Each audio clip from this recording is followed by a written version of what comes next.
અમદાવાદથી મહત્વના સમાચાર સામે આવી રહ્યા છે જ્યાં અમદાવાદમાં તંત્રના બાપે એક બાળકનું કરુણ મોત નીપજ્યાના સમાચાર સામે આવી રહ્યા છે। ટ્યુબવેલ વેસ્ટ કાઢવા બનાવેલ ખાડો જે કાળ બન્યો છે, ખાડામાં પડતા 3 વર્ષના બાળકનું કરુણ મોત નીપજ્યું છે।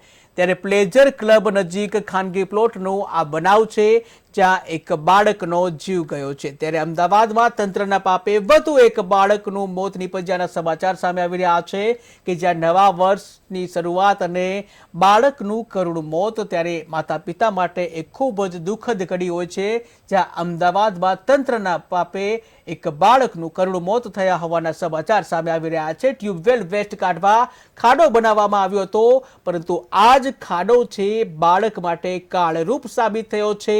ખાડામાં પડતા 3 વર્ષના માસૂમ બાળકનું મોત નીપજ્યાના સમાચાર સામે આવી રહ્યા છે। નવા વર્ષની શરૂઆતમાં જ 3 વર્ષનું જે બાળક છે તેનું મોત નીપજ્યું છે। બાળકનું મોત નીપજતા પરિવાર જે છે શોકમાં છે। ત્યારે પ્લેજર ક્લબ નજીક ખાનગી પ્લોટનો આ બનાવ છે કે જ્યાં ખાડામાં પડવાથી 3 વર્ષનું બાળક જે છે તે મોતને ભેટ્યું હોય તેવા સમાચાર સામે આવી રહ્યા છે, જ્યાં તંત્રના પાપે વધુ એક બાળકનું કરુણ મોત થયાના સમાચાર સામે આવી રહ્યા છે।